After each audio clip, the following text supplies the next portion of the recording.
Swami Vivekananda's Karma Yoga, we see a marvelous reference to the glory of mantras. Swami Vivekananda is making the connection.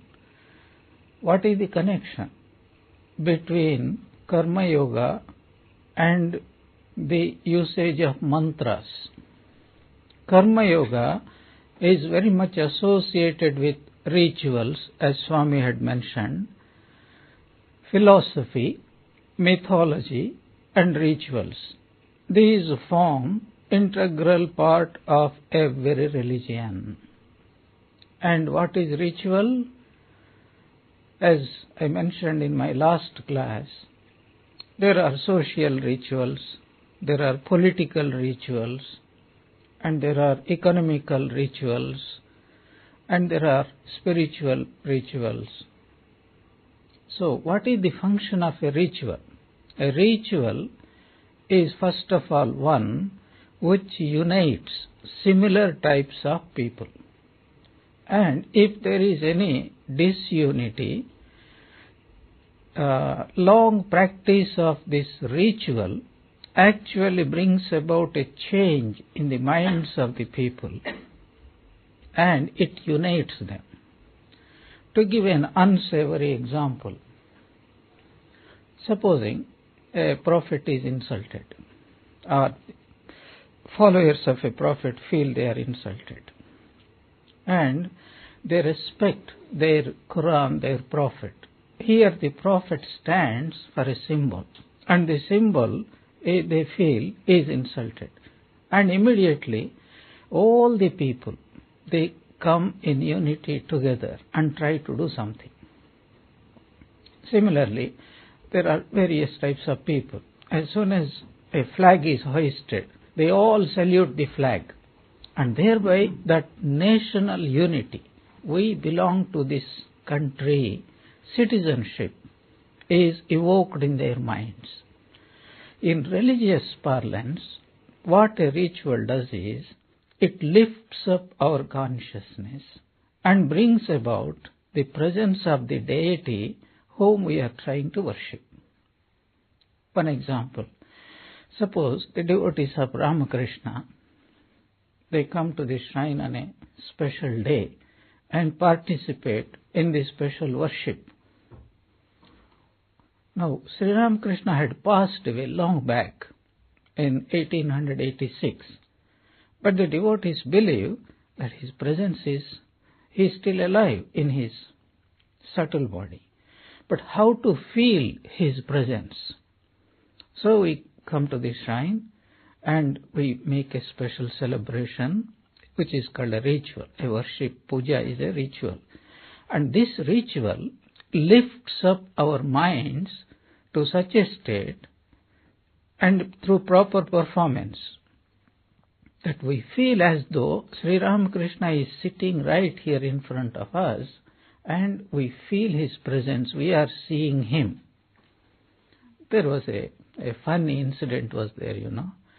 A man used to go to one of our shrines and sit there in front of the picture of Sri Ramakrishna, and after a few minutes promptly go to sleep.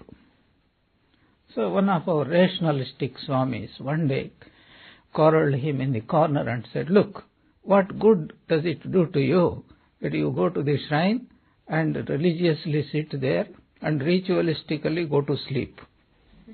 A man said, "Look here, Swami, I know you are a Swami, you know better than me, but I also know something. Yes, I am seeing Sri Ramakrishna in my mind, not physically, but Sri Ramakrishna is seeing me. Even when I am sleeping, I may not be seeing him, but he is seeing me." And there is a real incident of a similar sort. You know, there was one devotee of Sri Ramakrishna. He used to work very hard. So at evening time, straight from the office, he would go to Sri Ramakrishna, bow down to him, and spread a mat, promptly go to sleep. And at about 10:30 or something, Sri Ramakrishna would ritualistically wake him up and say, "Look, it is time you go home, otherwise your wife will take it out on me. Now, somebody criticized. What is this? What kind of devotee is he? Sri Ramakrishna said, look, what faith he has that even sleeping in my presence, he is making spiritual progress. Because I do not advocate it to you. Do not please do it. But you know that ritual is something which uplifts our mind, brings us into the presence of the Lord. So time is transcended. Space is transcended. That is the purpose of a religious or spiritual ritual. And we cannot do without ritual, we cannot progress. And most of the time in the rituals, we employ the use of mantras. And that is where our subject, we have to deal. What is a mantra? Nowadays, this English language borrows words from every other language and degrades it. Originally, a guru meant a revered spiritual teacher. Now there is a computer guru, there is a sex guru, there is every sort of guru. Mantra means a sacred syllables which uplifts the man's mind. Now there are, political mantras, psychological mantras, and all those things are there. So we have to understand how a mantra is going to help us in a ritual. And until we really use the mantras properly, a ritual by itself is not going to help us. The most important part of a ritual is mantra. The students of the Gospel of Sri Ramakrishna perhaps can recall, for the first time, M went and met Sri Ramakrishna. And Sri Ramakrishna was in his room and he was explaining to the devotees. The Sandhya merges in Gayatri and the Gayatri merges in Om. And the Om takes one to the highest reality. That is one of the most remarkable statements I have ever come across. So what is the Sandhya? Sandhya is ritual. If the ritual is properly done, means if the preparation is done properly, then it takes us to its very essence. What is the essence of a ritual? It is to be able to feel the meaning of the mantra, which is Gayatri. What is Gayatri mantra? What does it say? It says, O Lord, give me right understanding. Take me to the reality.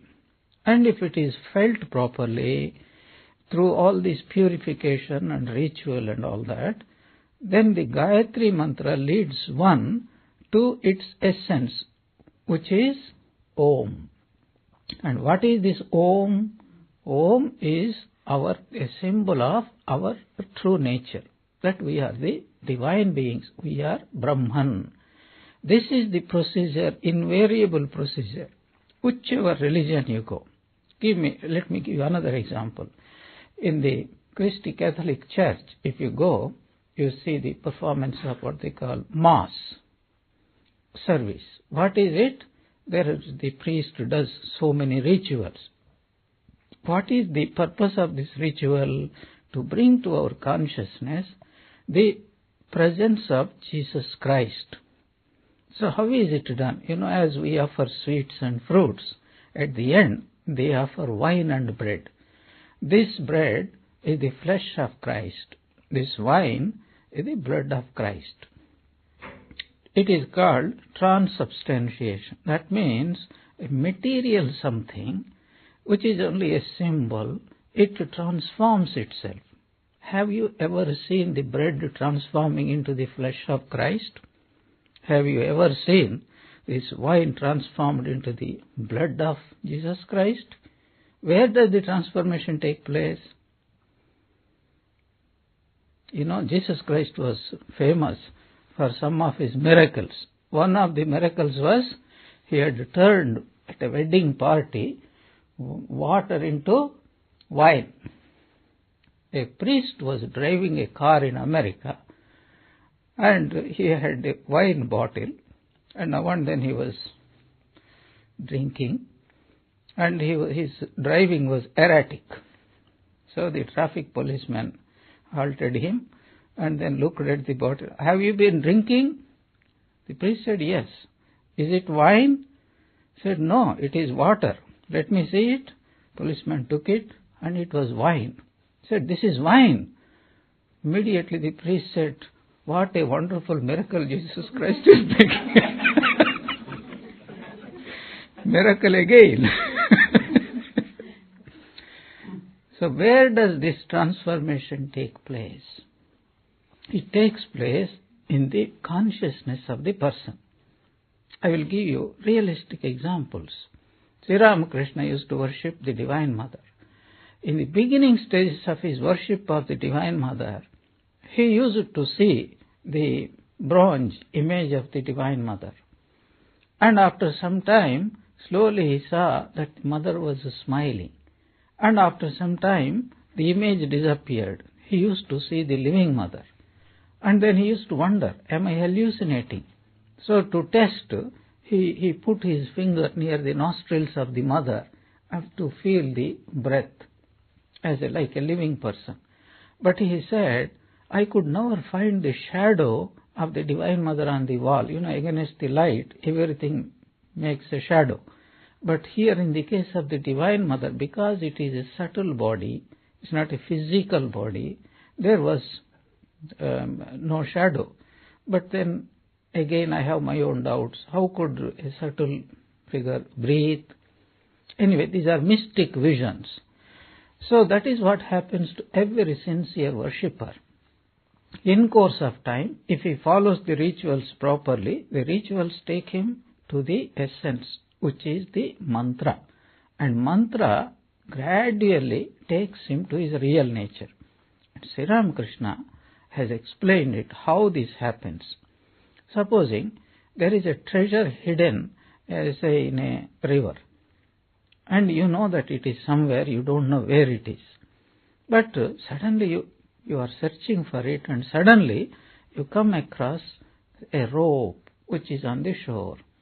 So you know that my friend told me he has put the treasure here and he had tied a rope to it and he had buried that rope on the sand, and suddenly this man got, so this is the rope I have been searching for.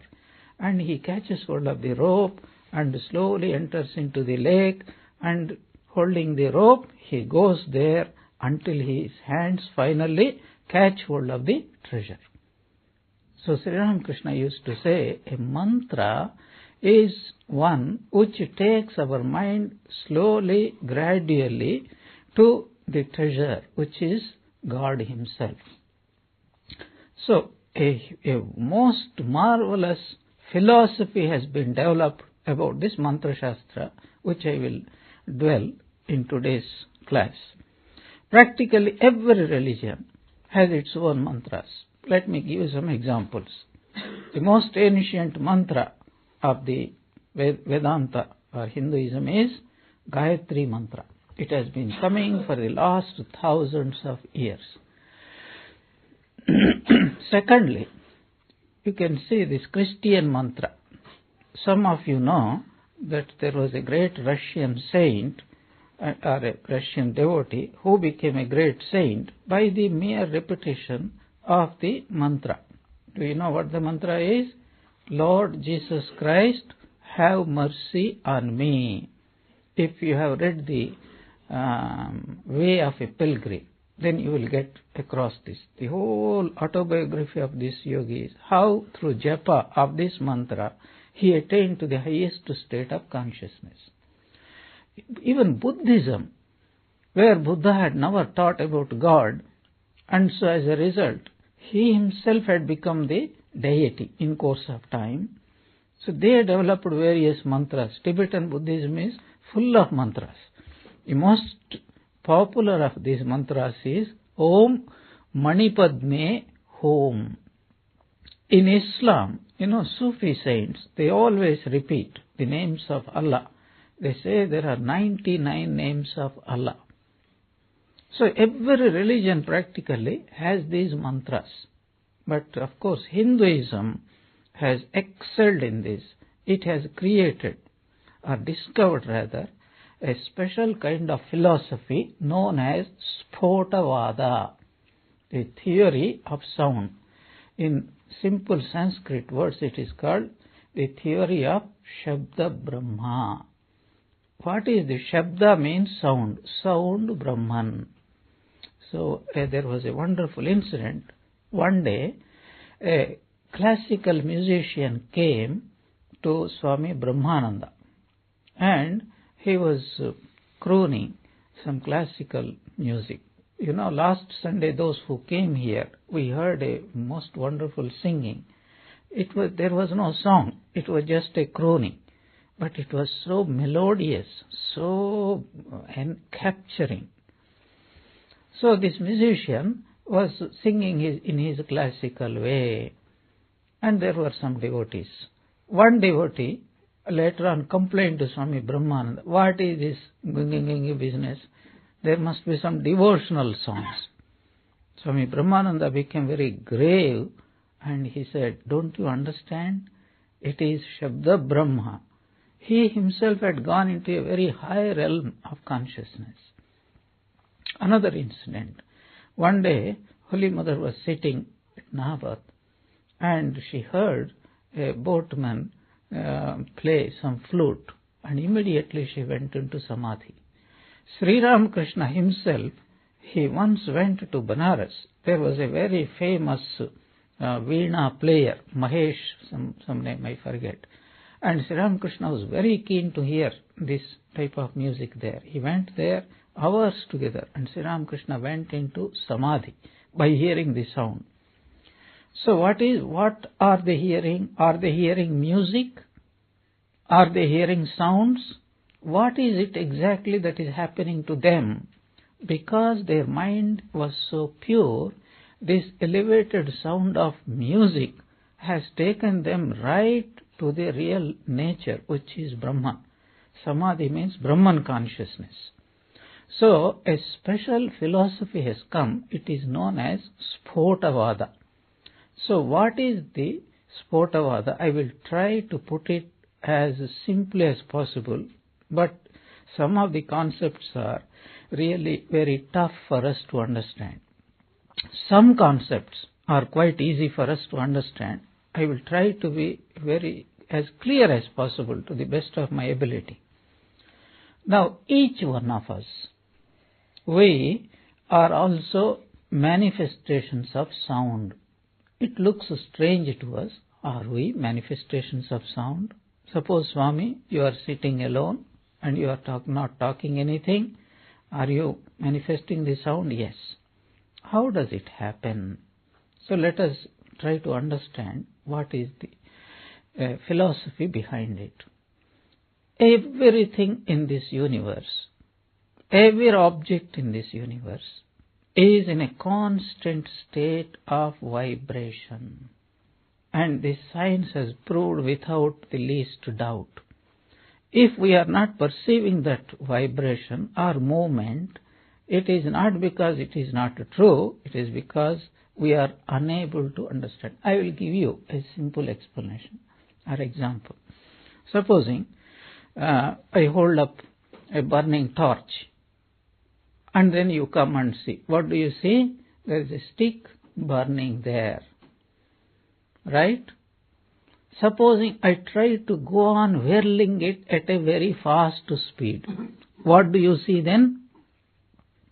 You see a circle of flame. Right? Supposing you come to me after I started moving it very fast round and round. Does it appear to you as though it is moving? It doesn't appear to you. Many times you see the passing cars, you observe the wheel, it appears to be static. It doesn't appear to be moving. Anything that is fast moving, very fast moving, it appears to be absolutely still for us. Is it not? So everything in this universe is vibrating, is moving. And vibration produces sound. Because vibration means movement. Anything that is moving, it has to move through three states: the solid, the liquid, or the gas. Everything in this universe is made up of these three. Matter is always to be found to be in one of these three states. Either it is solid, or it is liquid, or it is gaseous. So when any movement is made, a movement means a energy expended. Without energy there cannot be any movement. And whenever there is a movement, there is a resistance. Whenever there is a resistance, there is a kind of sound produced. Just put my two hands together like this. One of the Buddhistic, Zen Buddhist koan, or a kind of paradoxical meditations is, how could you produce sound with one hand? To produce a sound, you must be able to make two objects meet. Now this movement is there, and both come together, and there is a resistance, and that resistance produces what is called sound.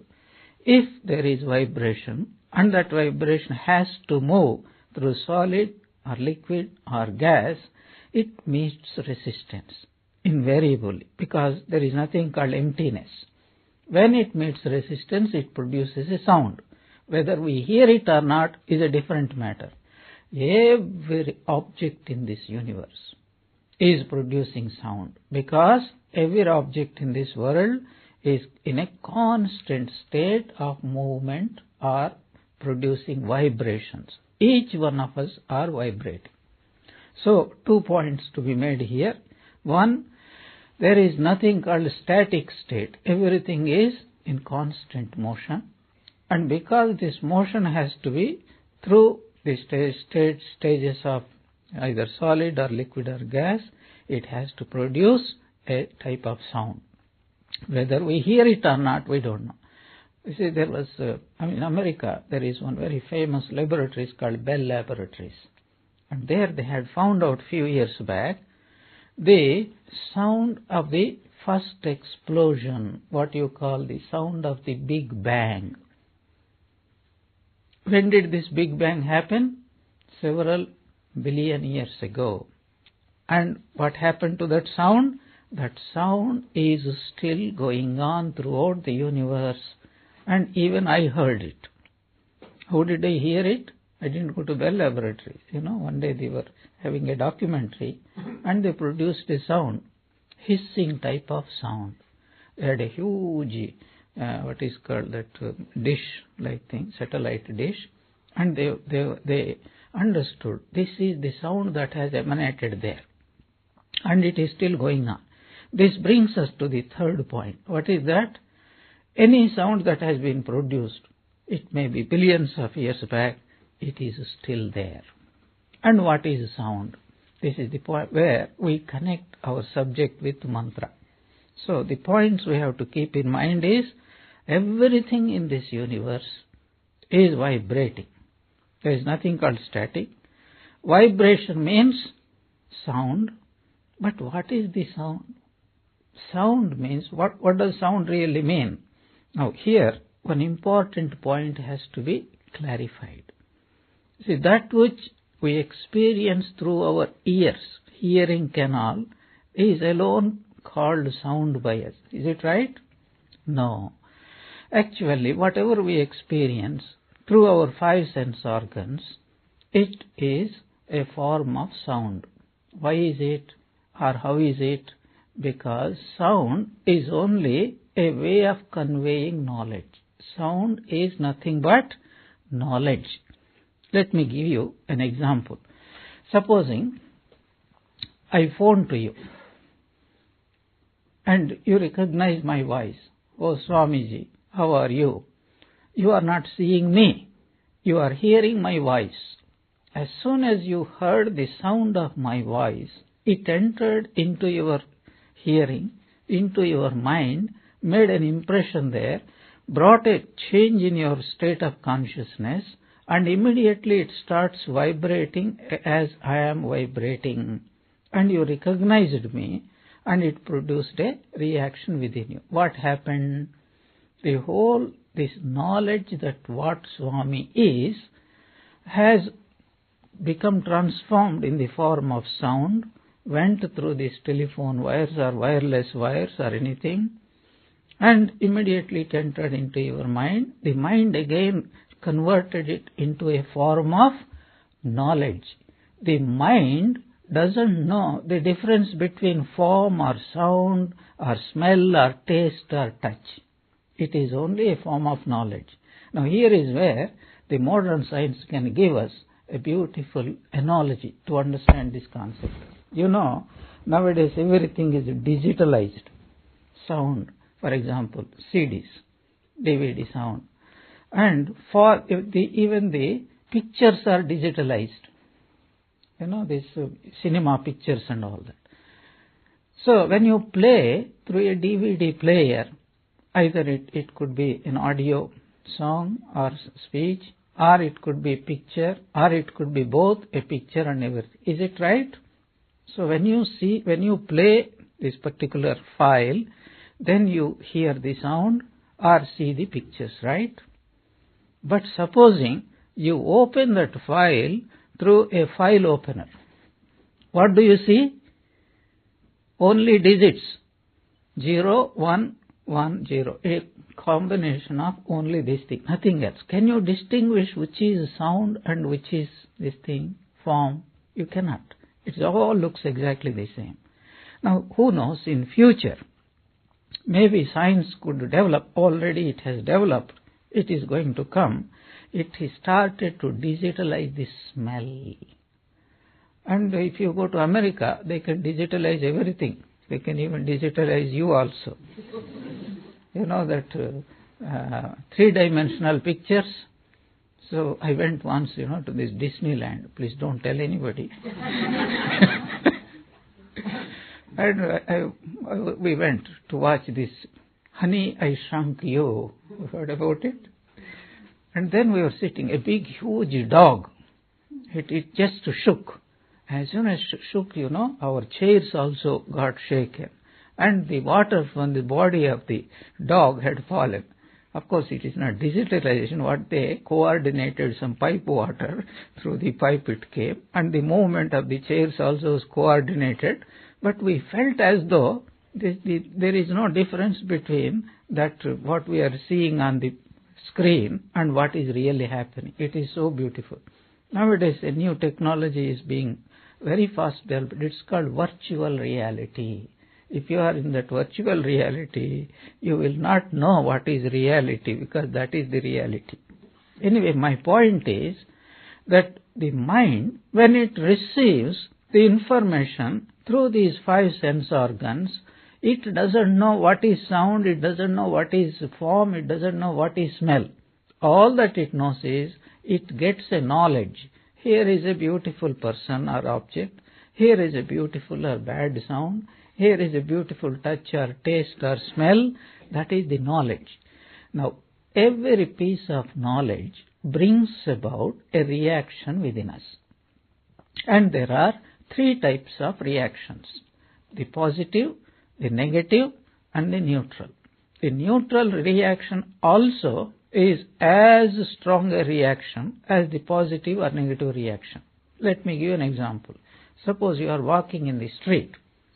Suddenly you see a person coming towards you, and you know this person is a wonderful person, he is a great person, he is a lover, and immediately you feel very happy, and you go towards him, you run towards him. This is positive reaction. Suppose you know that some terrorist is coming towards you, and that knowledge brings within you a negative reaction. Suppose the person who is coming is neither a friend nor a dangerous person, then you will carry on with your life without reacting in any way. So you think you are not reacting. But actually that knowledge, this person is harmless, so I do not need to react either way, is as strong a reaction as either positive or negative reaction.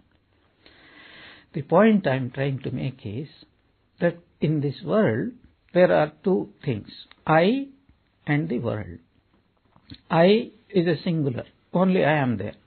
And anything other than I is called the world. It could be husband, it could be wife, it could be children, it could be anybody. Everything falls under that category of world, or other way of speaking, subject and the object. I am the subject. Subject is only one, whereas the objects could be infinite number of objects.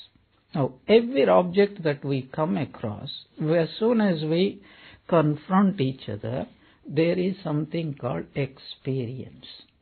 Experience means as soon as I encounter a particular object, be it a stone or a tiger or a plant or a human being, immediately there is a piece of knowledge comes into my mind and it produces a reaction. Every experience produces a reaction. And as I said, every object is vibrating and it is conveying its nature through this vibration. So conveying of one's real nature through vibration, in a way you can say that is called Shabda, and it is in a way called mantra.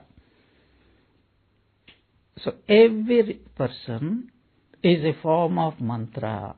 Every object is a form of mantra. But I will come to that. Do not make the mistake of thinking the real mantra subject I am going to talk. In a general way, mantra means an expression of sound, and that sound is nothing but the sum total of one's real nature, and that nature comes in the form of knowledge, and that knowledge is brought into our minds through the encounter or experience, and it produces a reaction. So this is the, in simplest way of putting, what is called Spotavada. Now, one more point has to be cleared, that in human beings there are three types of vibrations.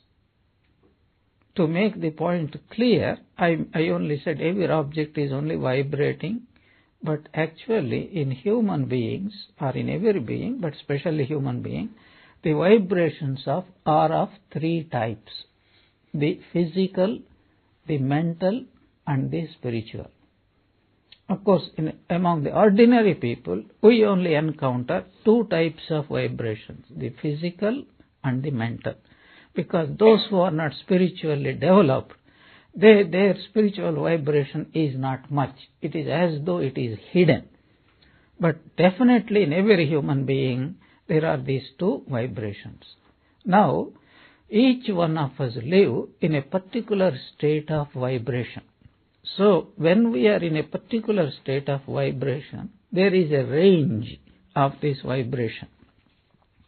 And we can only see or hear or experience any other object only when our vibrations tally with their vibrations. To put it in a simple way, there are ultrasonic sounds. Do you know that? Suppose there are some animals which make a noise which is either below our level of hearing or above our level of hearing. Similarly, light. We can only see a particular range of light. If it is below that, we can't see. If it is above that, we can't see. But so many birds, so many animals, they can see. For example, the praying animals. Praying animals, they can see very well at night because they have a special type of vision which human beings lack. God has provided them with. Similarly, there are some animals like dogs which can hear a special type of sounds which are either below our capacity or above our capacity. And interestingly, recently there was somebody had discovered a special gadget. It is called monkey. You know what is its purpose?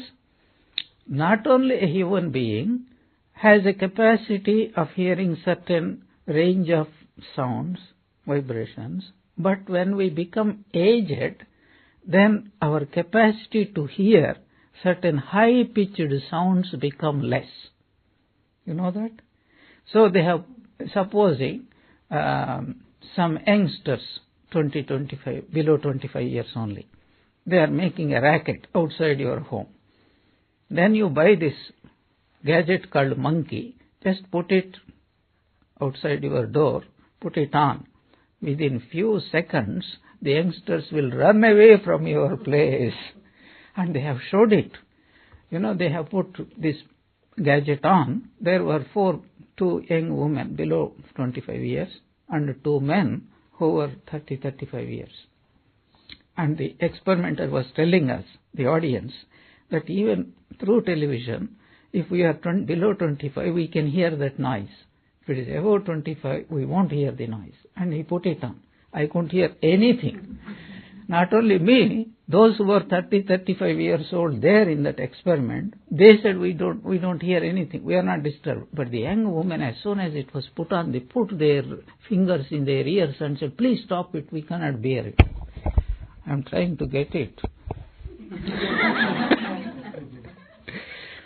So the point is, there are so many levels of these vibrations are there.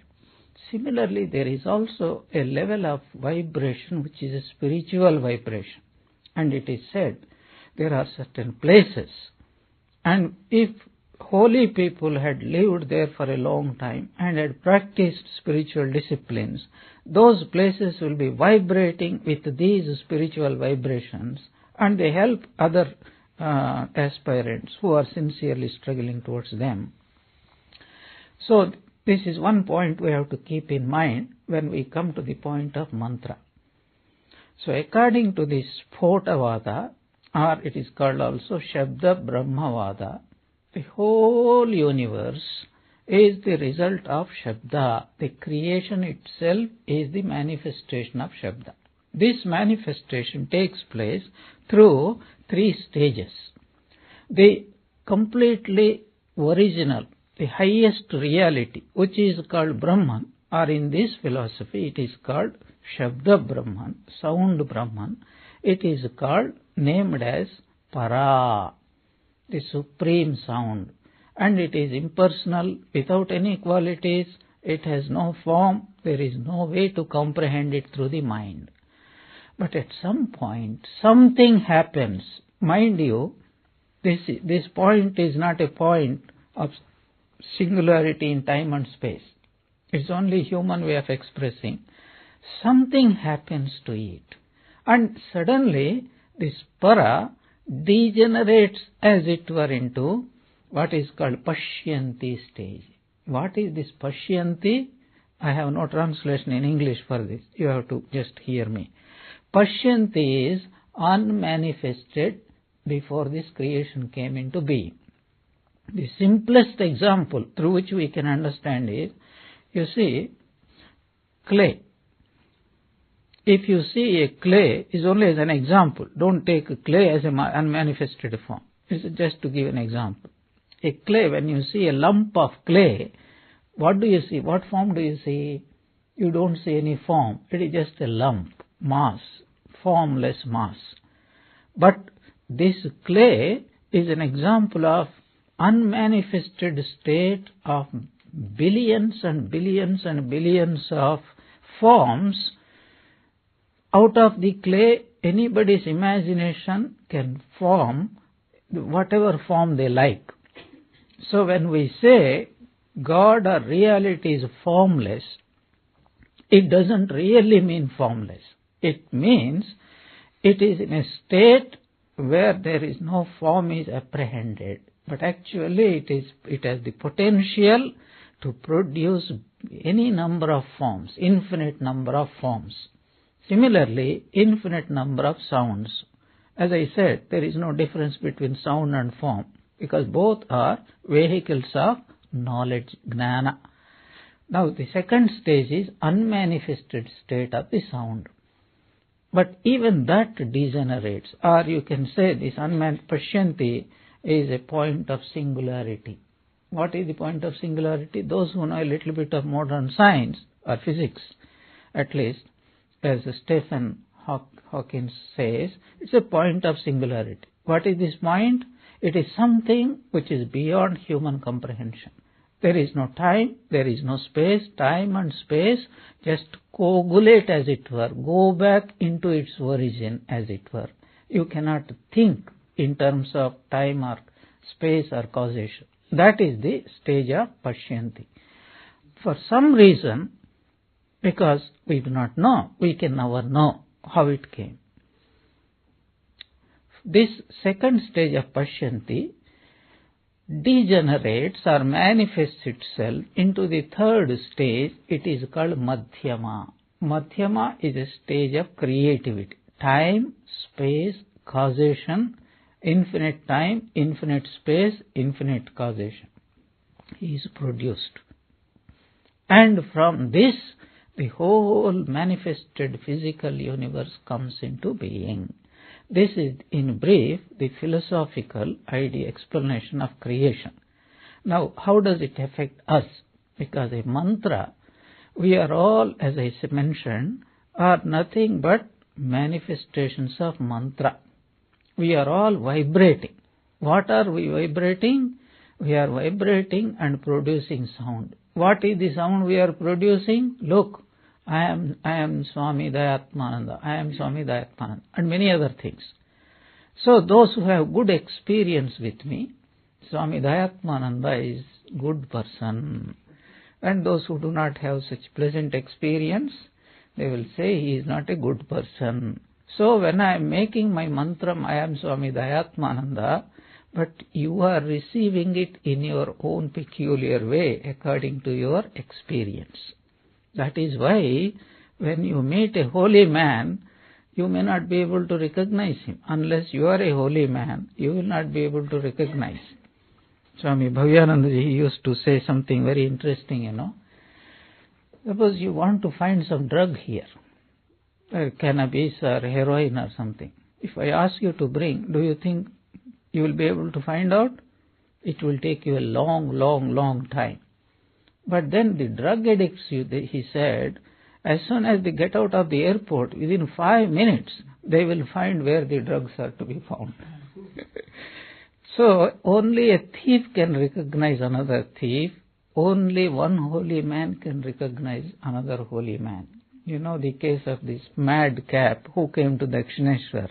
He was so ghoulish, so dirty, caked with mud and all that even beggars refused to allow him to eat with them, let alone sadhus. He went to a rubbish put his hand on a dog, and both of them started eating from the same thrown over leaf. But Sri Ramakrishna saw him. Immediately he shuddered and said, Hriday, this is a man of realization. So what I am trying to say is, each one of us vibrating and broadcasting our character. What are we broadcasting? Our character. It is this which gives us the impression. As soon as you see a person, you say, oh, this is a good person, or this is not a good person, this is a clever person. Like that you estimate. What are you estimating? The character. Always our reactions depend upon the estimate of the character. We may not be right in the estimate of character, but we judge other people not through their nose, not through their skin, but through their character. Have you noticed this? Whenever you meet a stranger, so you may say, this person is beautiful. You are only judging the skin. But you would say, the person comes and says, can you lend me your credit card? I want just to see at it, look at it for one moment. Will you do that? You are judging the character of the person subconsciously, but if you find a person whom you think you can trust, you will immediately, without hesitation, hand over. So our judgments always go much deeper than the skin. So each one of us are manifestation of a mantra. The whole universe is a manifestation of mantra. And as I said, what is a mantra? It is a knowledge. I am so and so, and most of us are in a state of ignorance. At best, you may say we are good people, we are moral people, we are harmless people, or we are pleasant people. Beyond that, we do not broadcast. But there are exceptional type of people like Sri Ramakrishna, like Buddha, like Jesus Christ. As soon as, or Swami Vivekananda, as soon as one comes across them, something unknown prompts you to say, this is not an ordinary person, this is a very spiritual person. Let me give you an illustration. You know, Swami Vivekananda was passing through Egypt with some of his American devotees. And unfortunately, being new, they did not know where they were passing. Suddenly they entered what you call a red light district street. There were lots of women lolling around and calling the customers. And Swami Vivekananda was completely absorbed in speaking. But the devotees around him, they became aware, they were feeling embarrassed at how to draw the attention of the Swami so that quickly they can get out. You know, Swami never hurried, always in a majestic pace he was walking. Suddenly, the loud noise produced by these women, it created disturbance in Swami Vivekananda. He stopped, and then he looked at it. He immediately understood. And then you know what he did? The devotees wanted him to run away from the place. What he did was just the opposite. He went near the woman, exclaiming, this divinity, what a fall it has attained. It's because he was seeing the Divine Mother in this condition. But what is more surprising, the reaction of those so-called fallen women, as soon as they saw him, said, "Man of God, man of God." Some people closed their eyes and simply ran away into their home. Some people fell at his feet. Some people touched the hem of his garment. And the point is, how did they recognize? They were supposed to be such degenerate human beings. But how did they, on earth, how did they recognize that he was a spiritual person? After all, he was not putting on a ochre robe, or he was not having a big beard, or neither a big rudrakshamala or anything around his neck. No outward insignia was at all there. How did they recognize? Because his whole being was vibrating. I am the divine, I am the divine, I am the divine. You think this is an exceptional case that they recognized? Even these degenerate journalists, of all the human beings, journalists are the most degenerate type, sensational mongering type. Even they recognize a prophet by divine right in America. Newspaper people recognize. Why 4,000 people spontaneously greeted and rose to their feet when he addressed just those few words, sisters and brothers of America? Do you think that they just were paying homage to an ancient Indian prophet? They spontaneously recognized that this man is something different. He has divine authority, as it were. Something within us tells us. So, whenever we meet any object, any person in this world, that person is constantly broadcasting his nature, her nature. Even a stone is broadcasting, I am a stone. A tiger is broadcasting, I am a tiger. And a holy man is broadcasting, I am a holy man. Not consciously, but unconsciously. So, coming back to our point, mantras, every religion recognizes that there are certain mantras, the repetition of which brings our consciousness to a higher state. Mantra pulls us, as it were, like a lift. It takes us to the highest state. But many of us have been repeating the mantra for years and years and years together, and yet there do not seem to be any effect. Why? That is where the understanding about this subject matter mantra and how it can be really effective is very important. Try to recall what I said. Every object is vibrating. Vibration means it is broadcasting the knowledge, conveying the knowledge. Knowledge, I am a stone, I am a big drunkard, I am a good man, I am a moral man, I am a truthful man, I am a spiritual person, I am divine. Spontaneously, this is being broadcast. what is it that broadcasts this? What is it that tells all these things? That is what is known as character. What is character? The sum total of what a person thinks all the time, how a person speaks all the time, how a person behaves or reacts all the time. The sum total of all these things is known as character. So if there may be a bad person, and occasionally he may do something very good, he may speak very nice, but he is broadcasting all the time, I am a wicked person, only for this moment I am a good person. Whereas a holy man constantly is broadcasting his character. So we are given mantras either of a deity or of a holy man, so that we can repeat the mantra. What is this? So, as I said, every person unconsciously is broadcasting his or her character. So, if somebody tells us, you want to lift up your consciousness, you want to attain to the highest reality, so you take this person as your goal, as your idea, chosen idea. It could be Ramakrishna, Buddha, Christ, whatever it is. What is a mantra?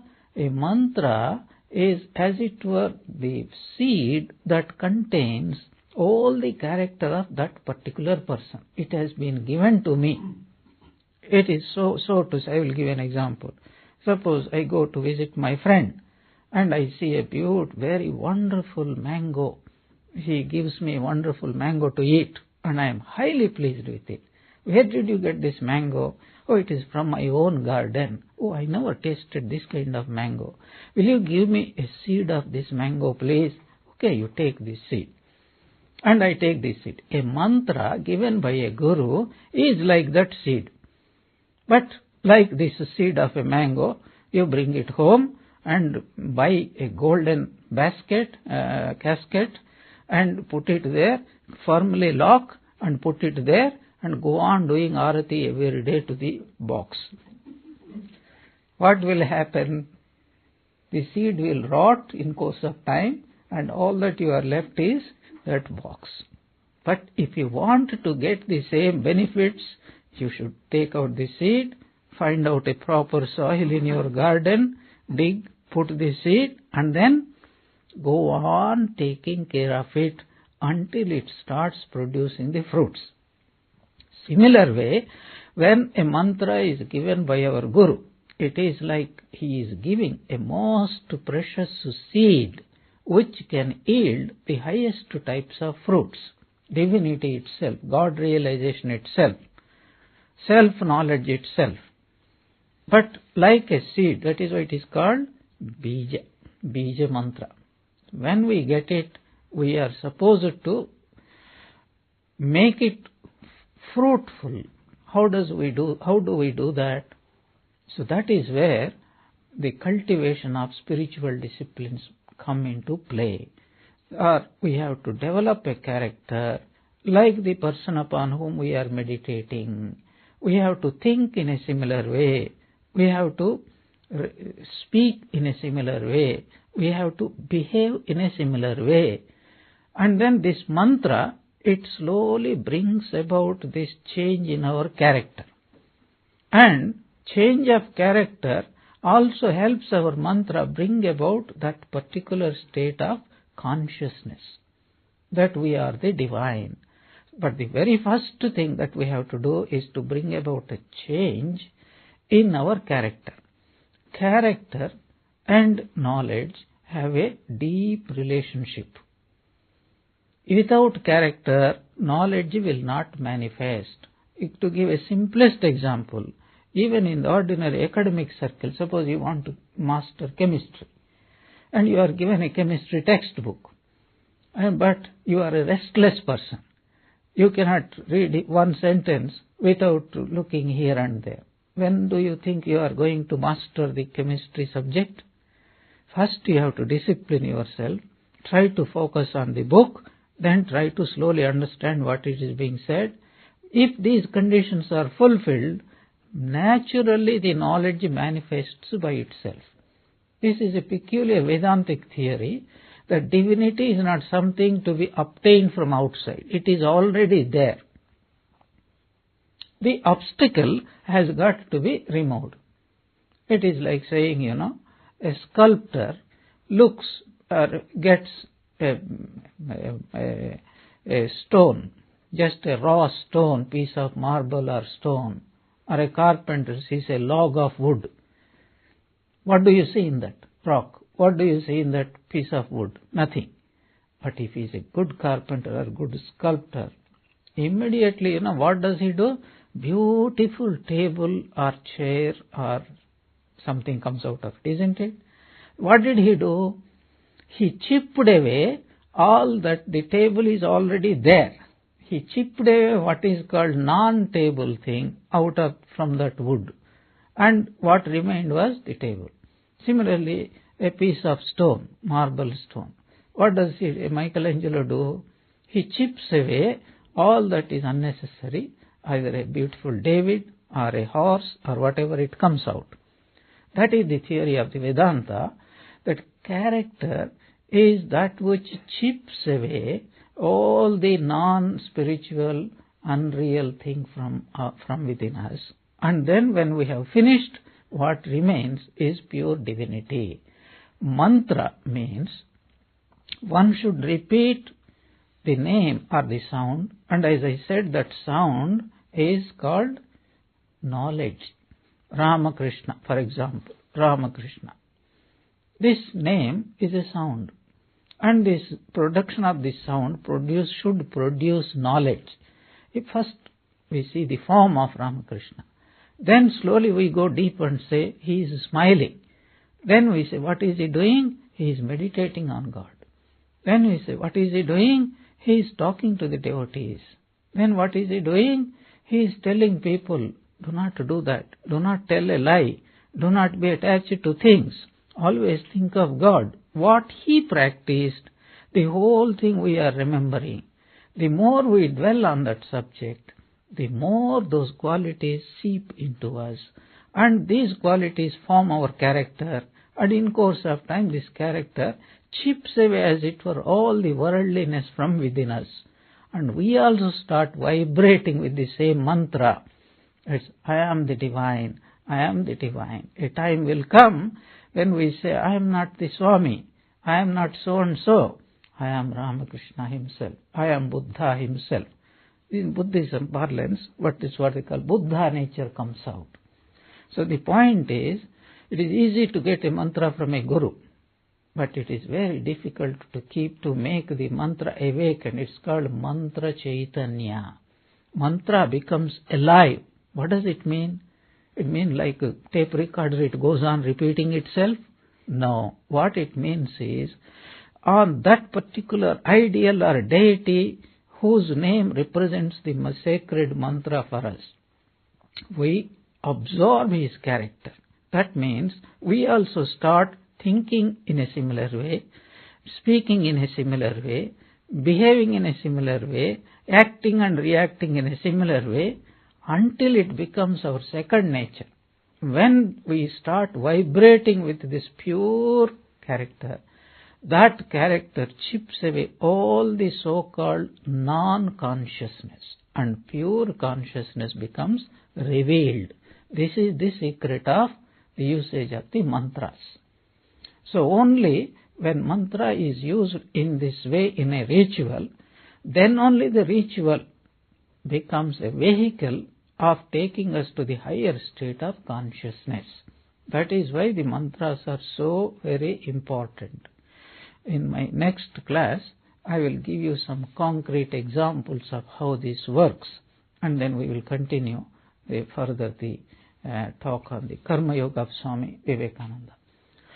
Om Shanti Shanti Shanti.